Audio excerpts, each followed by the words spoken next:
continue our week of reading Picture Book Award nominees with a book called Baabwaa and Wooliam.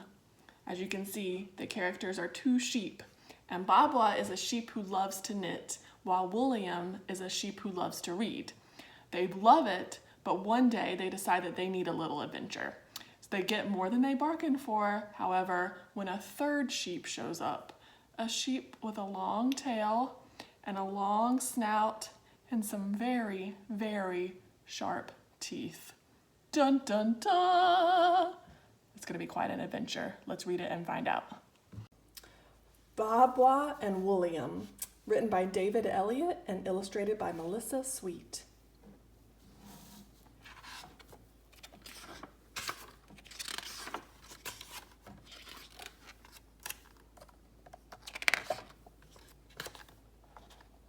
This is Wooliam. He is a sheep. You will note that Wooliam is reading. There are not many sheep who read, but Wooliam is one of them. This is Baabwaa, also a sheep.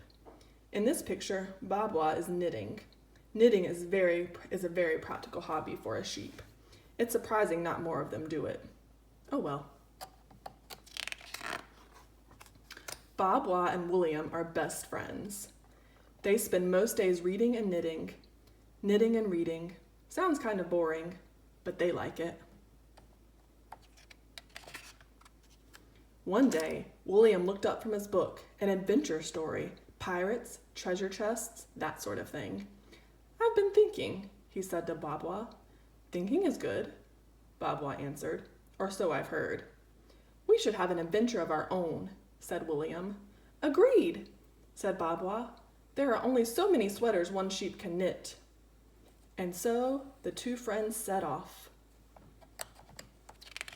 I must admit that reading and knitting sounds like a great life to me, but I get why they would want a little adventure now and then, right? Like us, Baabwaa and Wooliam, we're sitting in their house a lot, and that's what we have to do these days, right? And so I think we can all understand when you want to get out and have a little bit of an adventure. But what kind of adventures can two sheep have? What do you think? Let's keep reading and see what happens. The day was perfect for such a thing. The flowers were blooming, the sun was shining, the birds were singing.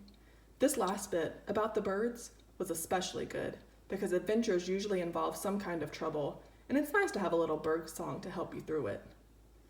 There was, however, a problem.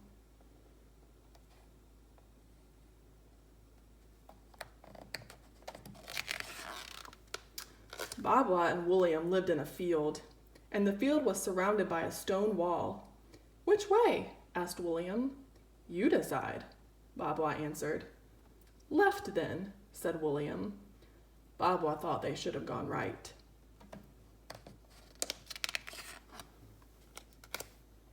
The two sheep walked around the field once, twice, 3 times. "Is this what adventures are like?" Baabwaa asked. "All this walking, I mean?" "I don't know," said Wooliam, "but I do know it's making me hungry." "Me too," Baabwaa replied. "Grass, anyone?"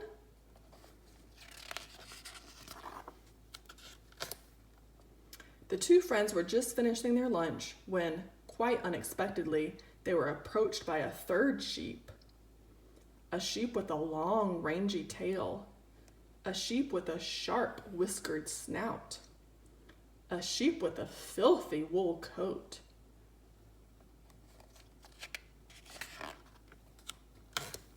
"Hey there, mutton chops," said the, sheep. "What's shakin'?" When he grinned, Baabwaa's heart broke. His mother had never taught him to brush his teeth. "We've been looking for an adventure," Wooliam said. "Look no longer," the new sheep said. "You've found one." And he snapped his hard teeth most unpleasantly. Uh-oh, they've definitely found an adventure, right? But is it the good kind? See his long snout and his long tail and his sharp, sharp teeth. I love that Baabwaa is worried for him because it looks like his mom never taught him to brush his teeth. Like that's what he's worried about. I think that's funny. But let's see how this adventure goes. "Run!" said Wooliam. "It's that wolf in sheep's clothing I've read about." "If this is an adventure," said Baabwaa, "I'm not a fan." Oddly, the birdsong did not seem to help much. Suddenly, the wolf stopped his shenanigans. "Let's quit this nonsense for a minute," he said to Wooliam. "I'm interested in that thing you said earlier." "What thing?" asked Wooliam. "That thing about me," said the wolf. Wooliam thought for a moment. "Not sure," he said. But Baabwaa's memory was better than Wooliam's. "He said he's read about you," she said to the wolf. The wolf's eyes, which grew up to now had been kind of shifty looking, grew round and large. "Is it true?" he asked Wooliam. Have you? Have you actually read about me?" "See for yourself," said Wooliam. He reached into his backpack and pulled out a book. The wolf took a step backward. He looked at the blue sky. He looked at the green grass. He looked at the big stone wall. He did not look at the book. "Oh dear," said Wooliam. "I see the problem." "What problem?" said the wolf. "There's no problem." "You can't read, can you?" said Wooliam. The wolf howled a mournful lupine howl. He dropped his shaggy lupine head. Baabwaa's heart broke for a second time as a salty lupine tear fell on the soft ground. "It's not my fault," the wolf cried. "I'm just not the reading kind." "Wooliam can teach you, you know," said Baabwaa. The wolf lifted his head and looked at Wooliam. "Would you?" asked the wolf. "Would you do that for me?" Wooliam didn't seem so sure. "Of course he would," said Baabwaa. "And in the meantime, I'll knit you a new coat. That one is a disgrace."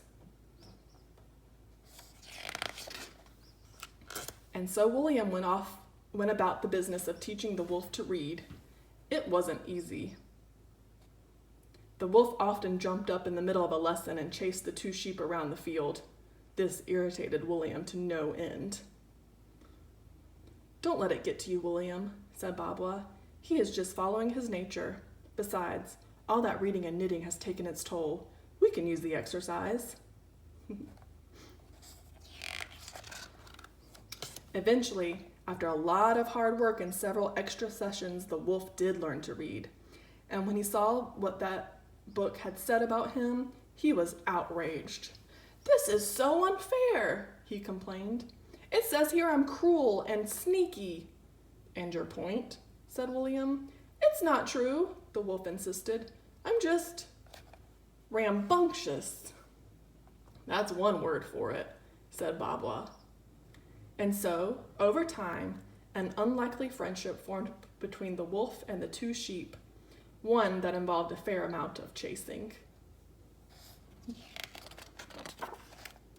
But there were quiet times too. One afternoon, when the wolf was on the second volume of a new series he liked, and the two sheep had shed quite a few pounds, Wooliam turned to Baabwaa. "This has been quite an adventure after all," he said. Baabwaa put down her knitting, a set of snazzy leg warmers for the wolf. "I agree," she replied. "Much better than pirates." The wolf looked up from his book. "Can you two chatterboxes keep the noise down?" he said. "I'm reading over here." So that adventure ended pretty well, right? Eventually. At first, I thought for sure it was not going to be good and that they were going to get eaten by that third sheep. But what stopped the wolf from eating Baabwaa and Wooliam, or trying to? Do you remember what stopped him? It was the story that Wooliam had read about a wolf. He mentions that really quickly while they're chatting. He mentions, "Oh, this is what happens in stories about wolves. They dress up as sheep and try to eat us." And the wolf is like, "Wait, there's a story about me? I want to read that story," but he doesn't know how to read. And so Wooliam and Baabwaa teach him, and he ends up loving books more than he loves eating sheep, and they become friends. But I do love that even though he becomes a different kind of wolf and he likes to read instead of eat sheep, he still can't resist his nature and he still chases them every once in a while. I think that's funny because Baabwaa and Wooliam think it's just good exercise. They don't mind being chased because they need to get a little thinner and get in shape more. So they just accept it. So they're all friends in the end, and luckily the third sheep, who turns out to be a wolf, becomes their friend too and doesn't eat them, and instead they enjoy reading books together and getting chased a little every once in a while. I hope you all have a great Thursday. I will see you tomorrow for Friday's book. I can't believe it's already almost Friday. Have a good one. Bye.